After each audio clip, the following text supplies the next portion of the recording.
दोस्तों ये कहानी है 12 दिसंबर 2021 की, मतलब इसी साल की। महाराष्ट्र के रायगढ़ के पास एक जगह पड़ती है माथेरान। माथेरान वैसे तो सैलानियों के लिए प्रसिद्ध है और वहाँ पे वीकेंड पे मुंबई से भी लोग आते हैं, माथेरान के आसपास के भी लोग आते हैं, रायगढ़ से भी लोग पिकनिक मनाने के लिए वहाँ पे आते हैं। लेकिन जो घटना 12 दिसंबर को वहाँ पे हुई वो एक दिल दहला देने वाली घटना थी। वहाँ पे एक लॉज है, साईं लॉज। साईं लॉज पे सुबह के समय एक उनका जो रूम सर्विस वाले होते हैं वो 202 रूम का दरवाज़ा खटखटाते हैं और जब दरवाज़ा खटखटाते हैं तो कोई दरवाज़ा खोलता नहीं है। तो जब वो नीचे देखते हैं तो उसका लॉक लगा हुआ मिलता है। तो उनको लगता है कि अंदर कोई है नहीं है, शायद चले गए होंगे या कहीं बाहर गए होंगे, तो हम रूम को साफ़ कर देते हैं। तो जब वो दरवाज़ा खोल के अंदर घुसता है तो उसकी आँखें की फटी रह जाती है, क्योंकि पूरे रूम में चारों तरफ खून ही खून था। एक सर कटी हुई लाश बेड के नीचे रखी हुई थी और उससे अभी भी खून का रिसाव हो ही रहा था। और फिर वो अपने मैनेजर को इत्तला करता है। मैनेजर 100 नंबर पे कॉल करके पुलिस को इत्तला करता है और पुलिस वहाँ पे आती है। तो पुलिस के सामने सबसे पहला सवाल यही था कि ये लाश किसकी है, किसने इसकी इतनी दरिंदगी से हत्या की, कहाँ से ये आए थे। जबकि उस जो लाश थी उसको सिर्फ इसी बेस पे पहचाना गया, यहाँ तक कि जो कातिल था उसने उसके शरीर पर एक कपड़ा तक नहीं छोड़ा था। उसकी पहचान मिटाने के लिए उसके हाथ पे एक टैटू था, उसको तक कुरेद दिया गया था।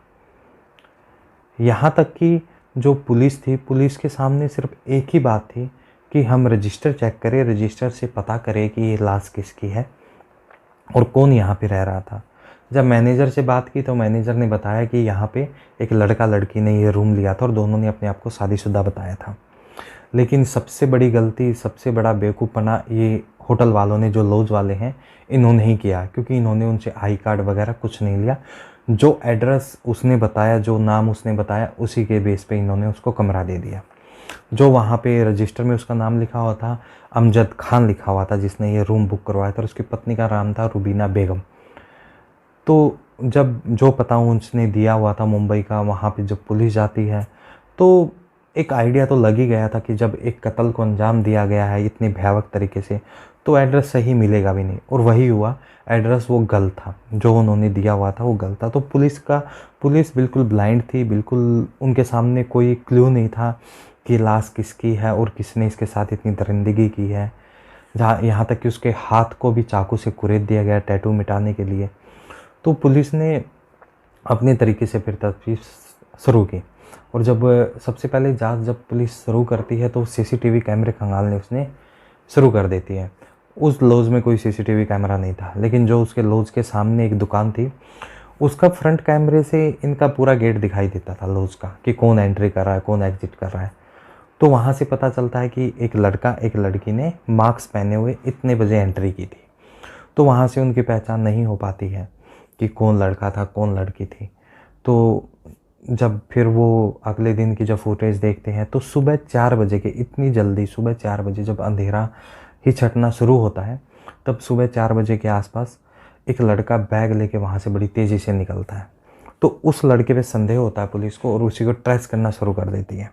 और जब उसको ट्रेस करती करती जहाँ जहाँ तक वो जाती है, वहाँ के सीसीटीवी कैमरे वो खंगालती है गलियों के, तो एक जगह वो ऐसी जगह जाके रुक जाता है जहाँ पे सुनसान इलाका होता है और उसके आगे जंगल शुरू हो जाता है।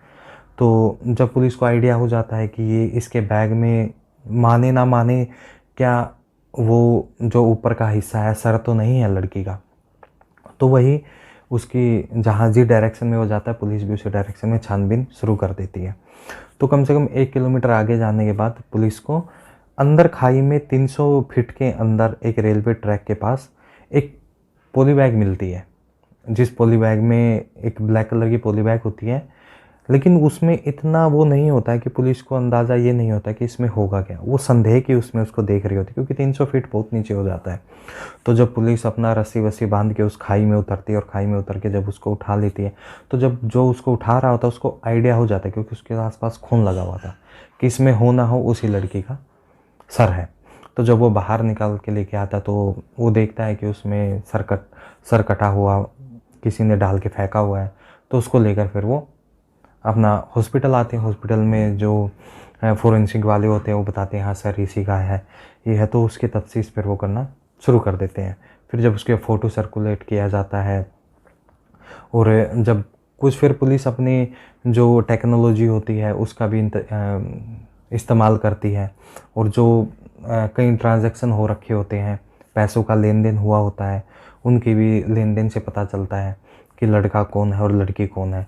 तो जो लड़की निकलती है वो पूनम पाल निकलती है, वो एक नर्स है और गोरेगांव में वो रहती थी।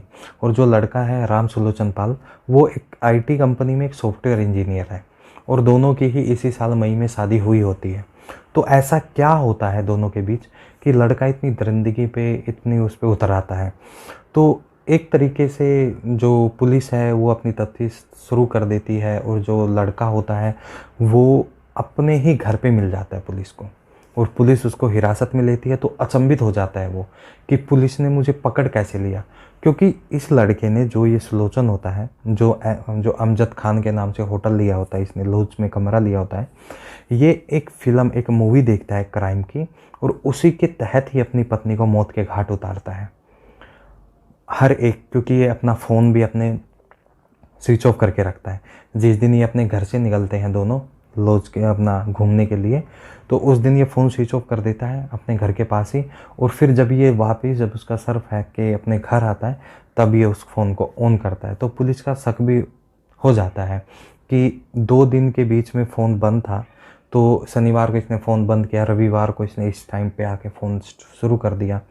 तो पुलिस को इस पे शक होता है, इसको हिरासत में लिया जाता है, और जब इसको हिरासत में लेके पूछताछ की जाती है, तो जब इससे पूछा जाता है कि तूने इतनी दरिंदगी से अपनी पत्नी का कत्ल क्यों किया, बोला कि जब मेरी पत्नी से मेरी बात होती, हम दोनों साथ में नहीं रहते थे, वो नर्स का काम करती थी दूसरी जगह, मैं दूसरी कंपनी में काम करता, तो कभी कभी हम हफ्ते में बाहर घूमने जाते थे और वीकेंड पे कहीं निकल गए घूमने के लिए। तो एक दिन मैंने ऐसे ही उनसे पूछा कि तुम्हारा मतलब अतीत कैसा था, तुम्हारा कोई बॉयफ्रेंड था नहीं था। तो लड़की उसको सब कुछ सच बता देती है, और उसने किसी लड़के के साथ शारीरिक संबंध भी बनाए होते हैं, वो सब भी उसके साथ डिस्कस कर लेती है कि हाँ मैंने उसको सब कुछ मतलब अपना अतीत वो उसके सामने बयां कर देती है।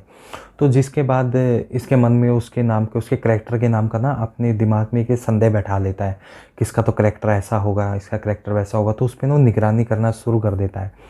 तो वो नर्स थी, तो कहीं पे अपना जो आसपास लोग होते हैं उनसे भी बात करती थी, वो करती थी। तो ये अपने दिमाग में एक चीज़ बैठा लेता है कि मेरी जो औरत है, जो मेरी पत्नी है, उसका जो चरित्र है वो अच्छा नहीं है। और इसी संदेह को लेकर, इसी बेस को लेकर वो अपने घर से निकलता है। जो अपने घर से उसको लेकर निकलता है माथेरान जाने के लिए, तो बाकायदा वो अपने पॉकेट में एक चाकू और एक पॉली बैग, मतलब एक फुल अपनी तैयारी से वो वहाँ पे निकलता है कि मुझे इसका जाके मर्डर करना है और ऐसे ऐसे मुझे यहाँ पे ये करना, मतलब वो अपनी पूरी प्लानिंग करके अपने घर से निकलता है। तो अभी ये जो सुलोचन है, अभी ये बाकायदा जेल में है, इसके ऊपर ट्रायल चल रहा है। दोस्तों अगर आपको मेरी कहानी पसंद आई हो, मेरा कंटेंट पसंद आया, प्लीज़ मेरे चैनल को सब्सक्राइब ज़रूर कीजिएगा। धन्यवाद दोस्तों।